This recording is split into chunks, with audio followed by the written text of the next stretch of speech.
Hey everybody, it's George here, and as you notice, a couple months back I grew this beard, and my mom is telling me, get rid of the beard, you look so old. And I've had a couple of other people tell me, I have a lot of people telling me they like it, but it definitely does make me look a little older, and I'm okay with that. And so today I'm going to start part one of a 5-part series that I discuss what getting older has taught me about life and business. So the first one is I really need to stop caring so much about what other people think.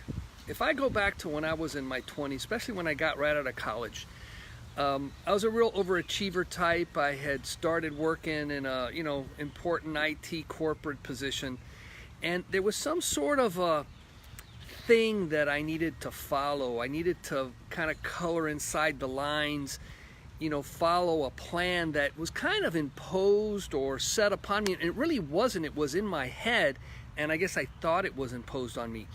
And as a result, I probably kept quiet more often than I needed to. I probably, kept things inside that I didn't need to.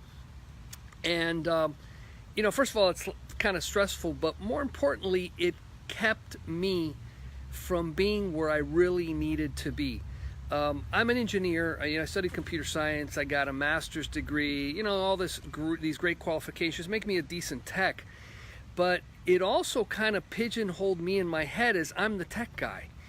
Over the years, especially as I did, some coaching for people that were looking for work, that's kind of how I got into this business.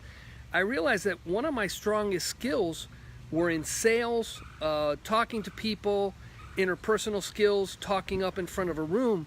And because I had kind of pigeonholed myself and I wanted to kind of please, the way people talk to me, I didn't really venture out that way.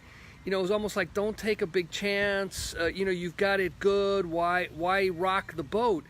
And that kept me from doing a lot of things that I liked to do or would have wanted to do.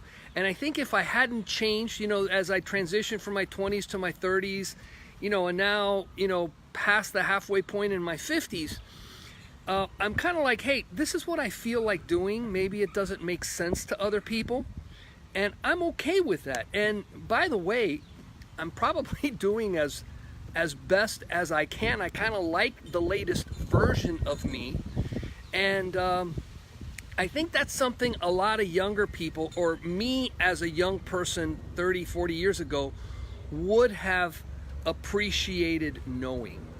And so, here I am. I've got 3 grown daughters. I've got a business that gives me, a good income, a lot of flexibility, which in the corporate world I didn't have.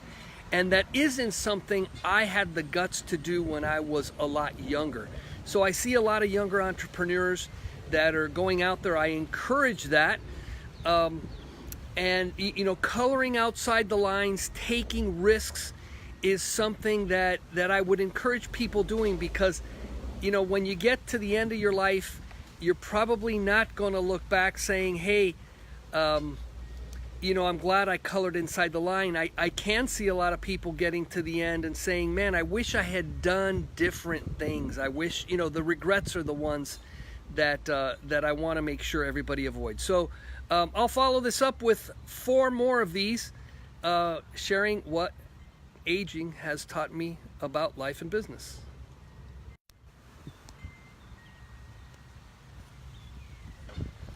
And I'm sorry this isn't stopping.